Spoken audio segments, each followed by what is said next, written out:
محمد علی صاحب، آپ پہلے ہمارے لیے پرسپیکٹو میں ڈالیے گا سر، یہ جو ایک دم سے صورتحال تبدیل ہوئی چند گھنٹوں کے اندر، اور شروع یہاں سے کرتے ہیں آئی تھنک کہ اتنے اہم موڑ کے اوپر عراقچی صاحب کچھ ہی گھنٹوں میں تقریباً 48 گھنٹوں کے اندر 2 دفعہ دورہ پاکستان کرتے ہیں. اس کی کیا اہمیت اور اس کا کیا مقصد ہے، کیا سگنیفائی کرتا ہے؟ دیکھیں، دو چیزیں ہیں. پہلی بات یہ کہ آپ نے جس طرح پوچھا کہ کئی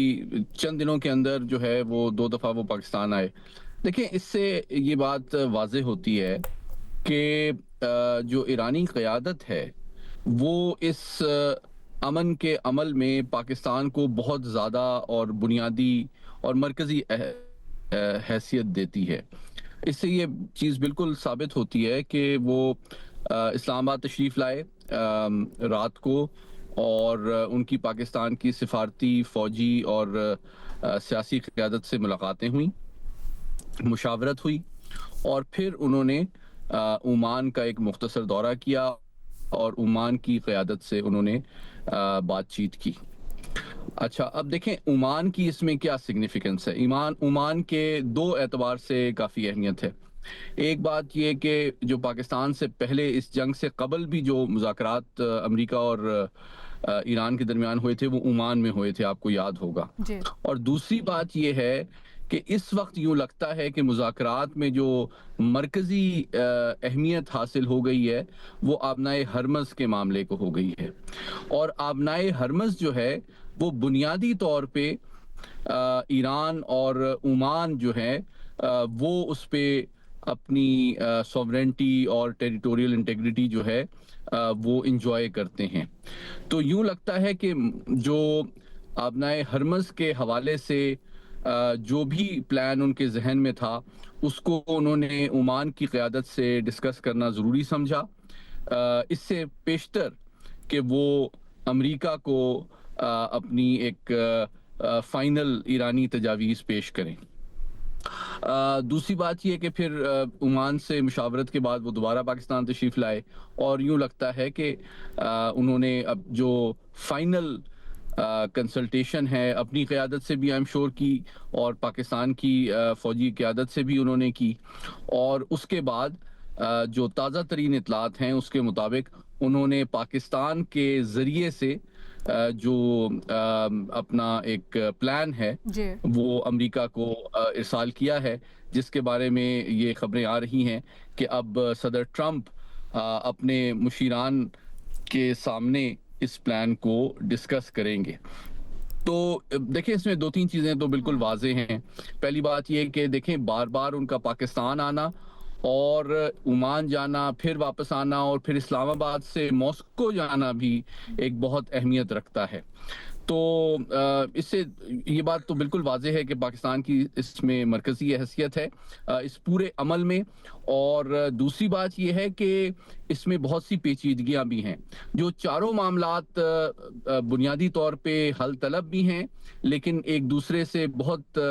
قریبی انداز میں ایک طرح سے منسلک ہیں. اس میں ایک جانب ان کا اپنا ہرمز کھولنے کا معاملہ ہے، امریکی بلاکیڈ کا معاملہ ہے، اور ایران کا ایٹمی پروگرام ہے، اور دیرپا جنگ بندی جو شام میں لبنان میں ہے، اور چوتھا جو معاشی پابندیاں ہیں ایران کے اوپر. تو یہ چاروں چیزیں ہیں، لیکن بنیادی طور پہ میں سمجھتا ہوں ایران کی قیادت جو ہے آبنائے ہرمز کو اپنے لیے سب سے اہم ایک لیوریج سمجھتی ہے، اور باقی تمام چیزوں پہ جو ہے وہ اس کی جانب سے لچک کے مظاہرے کی جو امید ہے اس کا دار و مدار اسی پر ہے کہ کیا امریکہ جو ہے اپنا بحری جو ناکہ بندی ہے وہ ختم کرتا ہے تو پھر میں توقع کروں گا کہ یہ مذاکرات آگے بڑھیں گے. لیکن بہرحال پاکستان کی مدد سے جو پیغام رسانی ہے اور امن کی حوالے سے جو مشاورت ہے وہ فزیکل میٹنگ نہ ہونے کے باوجود مسلسل جاری ہے، اور اس وقت جنگ بندی یا فائر بندی جو ہے وہ بھی اس وقت تک ابھی نافذ العمل ہے، جو کہ خوشائن بات ہے، اور الزامات محمد اور علی صاحب، میرے پاس فالو اپ سوال ہے آپ کے لیے. میں باقی تجزیہ کاروں سے ان کے ٹیک اویز لے کے پھر آپ کے پاس واپس اس کے اوپر آنا چاہوں گی. سلیم صافی صاحب، یہ جو پلان جس کا خبروں میں حوالہ بھی دیا جا رہا ہے، ابھی محمد علی صاحب نے بھی اس کو مینشن کیا، ایران کی طرف سے کہا جا رہا ہے پہلے ہارموز کے معاملے کے اوپر بات ہو، جنگ کا مکمل خاتمہ اور گارنٹی دی جائے تو پھر ہم باضابطہ نیوکلیئر معاملات کے اوپر بات چیت کریں گے. آپ اس مرحلے پہ اس پلان کو پٹ کرنا کس طرح سے دیکھ رہے ہیں؟ کیونکہ ایک خیال یہ کیا جا رہا ہے کہ شاید ایرانی قیادت کچھ توقف سے کام لے رہی ہے اور وہ حکمت عملی غلط بھی ہو سکتی ہے ایران کے لیے، اور پھر یہ سب کچھ جو ہوا ہے امریکیوں نے اس سے پل آؤٹ کر لیا اپنے وفد کو بھیجنے سے. کیا آپ یہ سمجھتے ہیں کہ اس کے اثرات کیا ہوں گے، یا یہ اچھا شگن ہے، یہ کچھ خطرے کی گھنٹی ہے؟ کیسے اس کو پڑھا جائے؟ نہیں، دیکھیے، وہ تو کل امریکہ کے ریئیکشن سے یہ پتہ چلتا ہے کہ ان کو یہ قابل قبول نہیں ہے، کیونکہ جو تجاویز عراقچی صاحب نے پاکستانی حکام کو دیے تھے وہ امریکیوں تک پہنچائے گئے ہوں گے، اور انہوں نے کل کہہ بھی دیا ہے ڈونلڈ ٹرمپ نے، اور کہ ان کی طرف سے تجاویز آئی تھی، اور وہ تجاویز دیکھنے کے بعد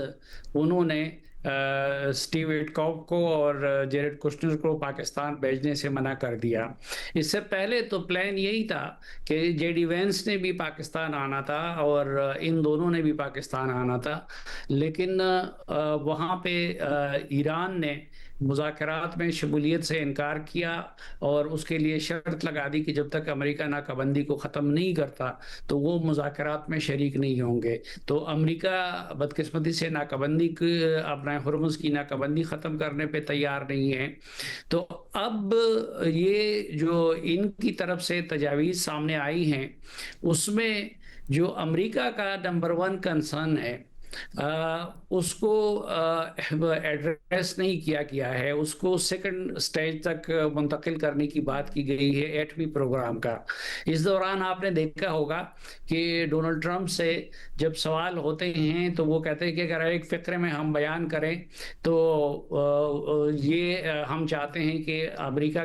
کی ایران کے پاس نیوکلیئر بم نہیں ہونا چاہیے. تو ان کی ساری دلچسپی کا محور اور مرکز جو ہے مذاکرات کے ضمن میں وہ ایران کا ایٹمی پروگرام ہے اور انرچڈ یورینیم ہے. اور دوسری طرف اب جو ایران کی طرف سے تجاویز سامنے آئی ہے تو اس میں ابنائے ہرمز کو اولویت دی گئی ہے، دائمی جنگ بندی کو اولویت دی گئی ہے، اور یہ کہا گیا ہے کہ جو اس کا معاملہ ہے ایٹمی پروگرام کا اس پہ بعد میں بات ہوگی. تو میرے خیال میں جو امریکی تجاویز ہے یا امریکی جو پرائیورٹیز ہیں وہ قابل قبول نہیں ہیں ایران کو، اور جو ایران کی تجاویز ہیں وہ قابل قبول نہیں ہیں امریکہ کو. اور دوسرا، پاکستان نے بڑی مشکل سے اور بڑی محنت سے دونوں کو آمنے سامنے بٹھایا تھا،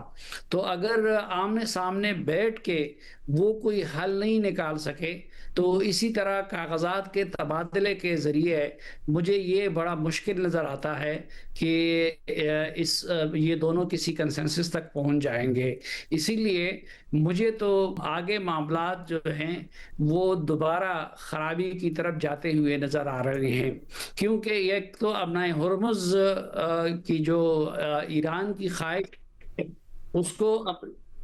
اس کو امریکہ بھی پورا نہیں کر سکتا، کیونکہ صرف امریکہ کا معاملہ نہیں ہے. امریکہ خود ابنائے ہرمز پہ اتنا اس کا انحصار نہیں ہے، بلکہ اس پہ چین کا انحصار ہے، اس پہ یورپ کا انحصار ہے، اس پہ فار ایسٹ کا انحصار ہے. اور عرب ممالک جو ہے جو جی سی سی اسٹیٹ ہیں وہ کبھی بھی یہ گوارا نہیں کریں گے کہ ان کے دروازے پہ ایران اس حیثیت میں بیٹھ جائے کہ ان کی مرضی سے لوگ اندر جہاز اندر آئے اور جہاز باہر جائیں اور یا اس پہ ٹول ٹیکس وہ ادا کریں، تو ظاہر ہے کہ امریکہ اگر ہاں کرے گا کسی حل کے لیے تو وہ جی سی سی کنٹریز کو بھی مد نظر رکھے گا، یورپ اور باقی جو دنیا ہے ان کے ڈیمانڈز کو بھی مد نظر رکھے گا، ان کے لیے ٹیکس دینا شاید اتنا آسان نہیں ہے ان لوگوں کے لیے کہ اس پہ وہ آمادہ ہو جائے۔ تو مجھے تو اور دوسرا جو امریکہ بھی یہ کر رہا ہے ابھی الٹا، کہ بجائے اس کہ وہ اپنا ہرمز کو کھلوانے کی کوئی کوشش کرتا، تو ایک طرف سے اس کو ایران نے بند کیا تھا تو آگے انہوں نے ناکہ بندی لگا دی اور مکمل طور پر بند کر دیا۔ پہلے تو پھر بھی ایران کی مرضی سے کچھ نہ کچھ جہاز چلے جاتے تھے یا چین جیسے ممالک اس طرح کے تو متاثر نہیں ہوتے تھے، لیکن اب امریکہ نے جو کچھ کیا ہے تو اس سے خطے کے اور ارد گرد کے تمام ممالک متاثر ہو رہے ہیں، کیونکہ نہ صرف یہ کہ وہ تو چاہتا ہے کہ ایران کا تیل نہ جائے، لیکن اس کے ساتھ ساتھ جی سی سی کنٹریز کا تیل، گیس اور کھاد وغیرہ بھی باہر نہیں جا رہا ہے۔ تو مجھے نہیں لگتا کہ کوئی اس میں یہ لوگ کسی کنسنسس تک پہنچ جائیں گے اور نیئر فیوچر میں کوئی حل نکال لیں گے۔